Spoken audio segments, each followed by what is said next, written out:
Halo Falconers, pada video kali ini saya akan menceritakan alur cerita dari film yang berjudul Elite Squad 2007.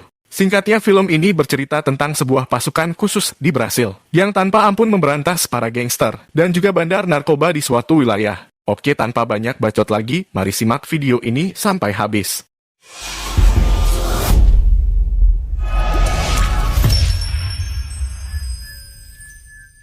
Berlatar di tahun 1997, adegan dimulai di sebuah konser dangdut yang dipenuhi warga lokal.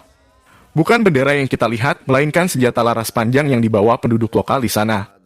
Mereka yang tengah asik berdansa seketika dibuat geram ketika melihat mobil polisi datang meminta jatah bulanan pada mereka.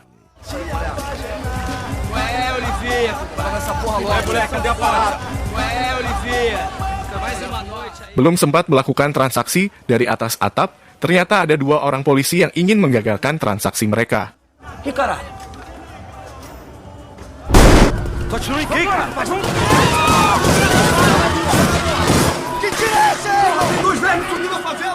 Disusul suara tembakan, para warga pun langsung mengejar dua polisi tersebut. Di tengah kekacauan yang masih berlangsung, adegan berpindah pada pasukan sangar bernama Boab. Dan cerita pun berakhir di sini. Meu nome é Capitão Nascimento. Eu chefiava a equipe Alfa do Boab.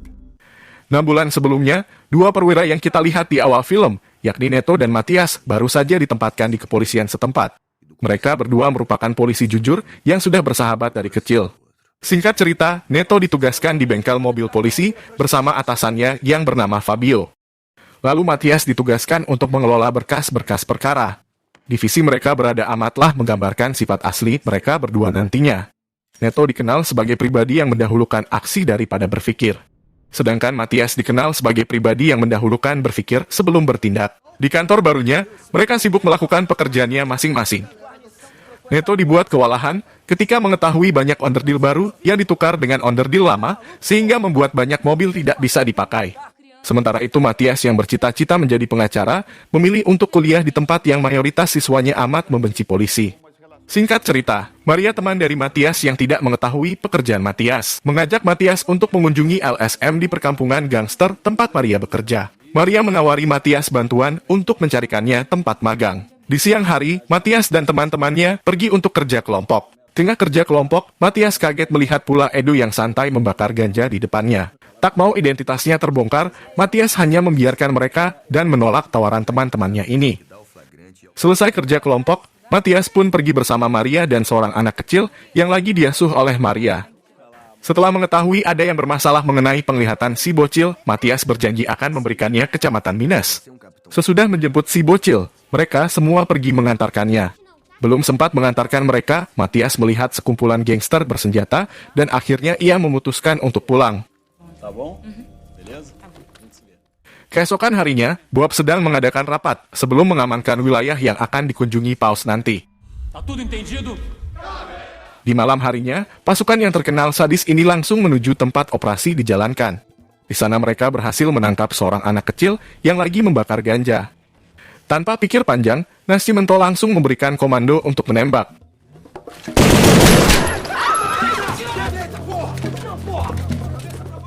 Setelah membariskan satu persatu para muda-mudi layaknya guru BK, Nascimento menarik paksa salah seorang dari barisan tersebut demi mencari informasi mengenai sang bandar. Karena tidak mendapatkan informasi apapun, akhirnya ia memerintahkan anggotanya untuk mengancam bocil ganja itu. Karena ketakutan, bocil ganja itu pun menunjuk bandar narkoba yang berada di barisan tersebut. Keesokan harinya ibu dari bocil ganja menemui Nascimento. Sang ibu memohon agar Nascimento membantu mencari mayat anaknya. Mendengar hal itu, Nascimento larut dalam rasa bersalah, dirinya mengetahui bahwasannya dibawa rasa bersalah amatlah tidak ditolerir. Tambah lagi, ia akan menjadi seorang ayah. Akhirnya Nascimento memutuskan untuk pensiun dini. Adegan berlanjut di toko onderdil, di mana Neto lagi bersama Fabio. Dia awalnya mengajak Fabio guna membantunya mencari onderdil agar permasalahan di divisinya cepat selesai. Sayangnya Fabio sama sekali tidak peduli, ia malah sibuk memperebutkan kembali wilayahnya. Fabio yang kesal karena wilayahnya diambil alih, pergi mengabaikan Neto begitu saja. Mengetahui hal ini, Neto tersadar bahwa sistem kepolisian di sini amatlah korup. Anggota satu dengan anggota lainnya tak segan-segan untuk saling mencuri. Bukan hanya Neto yang menyadari hal tersebut, Matias pun mengalami pengalaman yang sama. Setelah mendengar kelakuan komandannya yang sering merekayasa tepat kejadian perkara, yaitu dengan cara memindahkan mayat dari wilayahnya ke wilayah kantor lain, demi menjaga integritas satuannya. Mengetahui hal itu, Matias pun memutuskan untuk acuh. Di malam harinya, Matias terlihat lagi bersama Neto. Semenjak kejadian tadi siang, Neto yang gak sabaran berencana untuk mencuri uang dari pemilik usaha komandannya, biasa mencari uang. Matias pun bergerak membantu Neto mencuri uang komandannya demi membeli onderdil. Alhasil, rencana mereka berdua pun berjalan dengan lancar. Sang komandan tak tahu menahu mengenai orang yang berani mencuri darinya.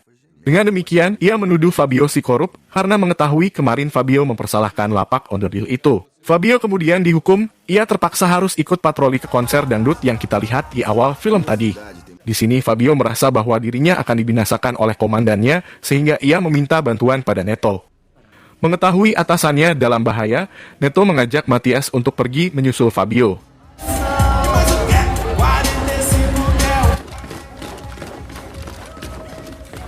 Viu, Fábio aí? Calma aí, compadre. Tá vendo o água? Faz merda.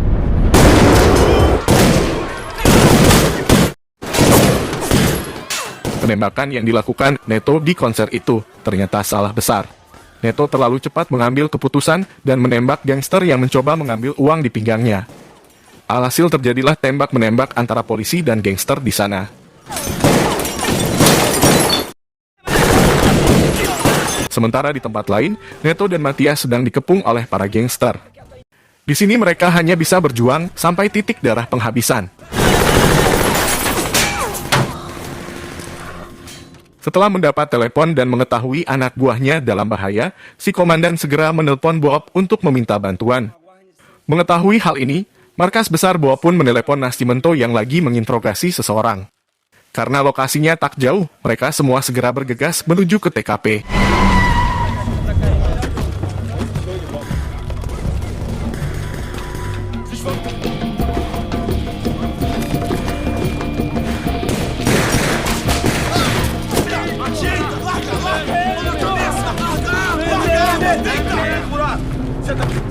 Neto dan Matias berhasil diselamatkan.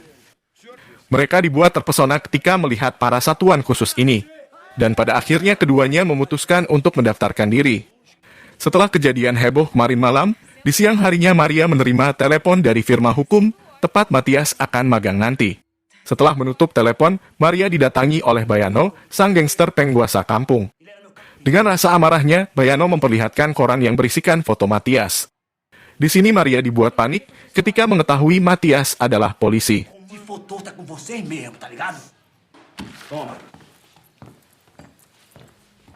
Film pun berlanjut, di mana Neto, Matias, dan Fabio ternyata berhasil diterima sebagai taruna Boab.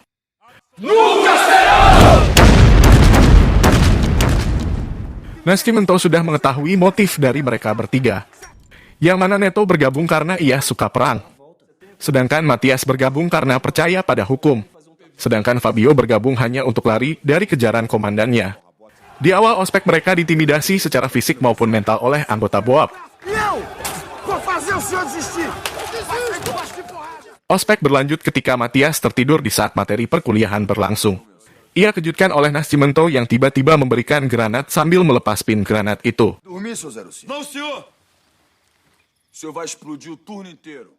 Di saat makan siang, kini giliran Fabio yang dijadikan sasaran oleh Nascimento. Ia diminta untuk menghabiskan makanan yang berada di tanah.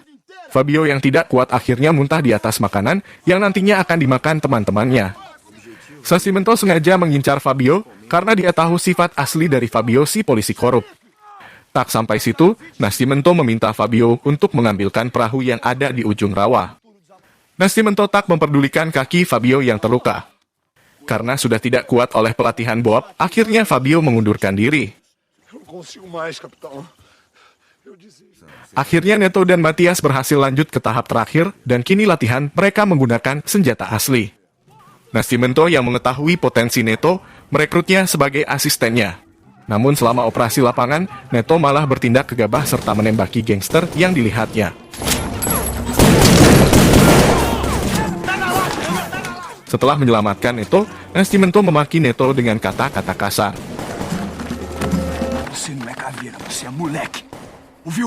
Keesokan harinya Neto pergi ke tukang tato untuk dibuatkan lambang boab. Setelah mengetahui hari ini adalah hari pertamanya menjalankan misi mengamankan lokasi yang akan dikunjungi Paus nanti. Di waktu yang sama, Matias sedang meminta Edu mengatur tempat di mana ia akan menemui dan menyerahkan kacamata pada bocil yang diasuh Maria. Di siang harinya Edu yang cepu malah membongkar rahasia pertemuan Matias kepada Bayano. É meio-dia, irmão, é meio-dia. Namun di hari itu Neto mengingatkan Matias mengenai interview di tempat Matias akan magang nanti. Oleh karena itu Neto menawarkan agar dirinya yang memberikan kacamata pada bocil tersebut. Sampailah Neto di salah satu warnet yang sudah dijaga ketat oleh gangster Bayano. Neto yang tidak tahu menahu segera memanggil si bocil, lalu menyerahkan kacamatanya. Namun tak berselang lama.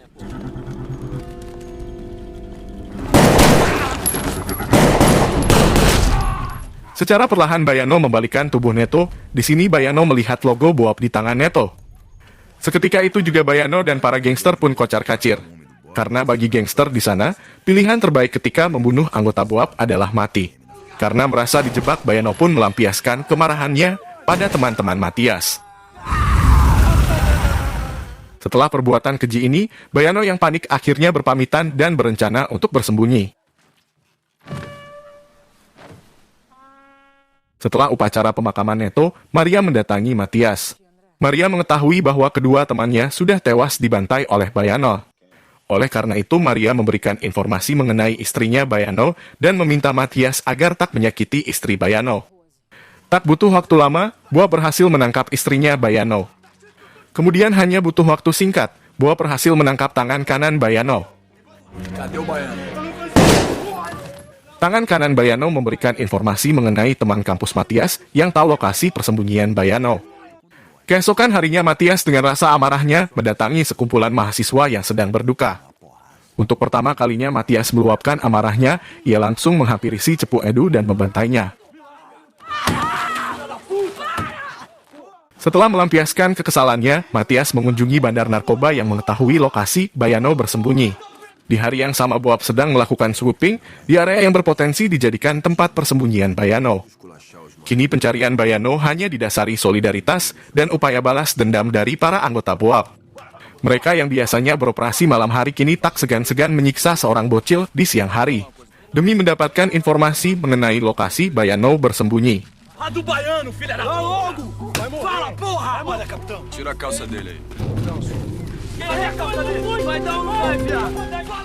Tidak terlalu jauh dari tempat itu, Bayano yang sedang bersembunyi dibuat keringat dingin ketika situasi di luar sana menjadi hening.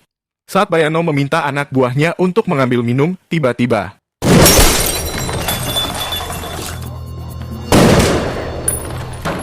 Bayano tahu dirinya tidak akan dibiarkan hidup.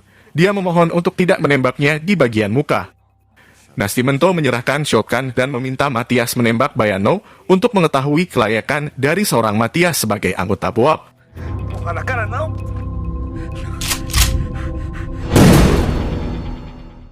Buat kalian yang belum tahu, Boab ini memang benar-benar pasukan khusus yang ada di Brasil. Mereka bertugas untuk menangani kejahatan jalanan dan terorisme. Di kehidupan aslinya, mereka ini memanglah sadis. Bahkan tak sedikit pejuang HAM yang mempertanyakan cara mereka menegakkan keadilan. Jika kalian suka dengan video ini, silakan like, komen, dan subscribe channel ini, agar saya semakin semangat membuat konten lainnya. Jika ada kritik dan saran, kalian bisa tuliskan di kolom komentar.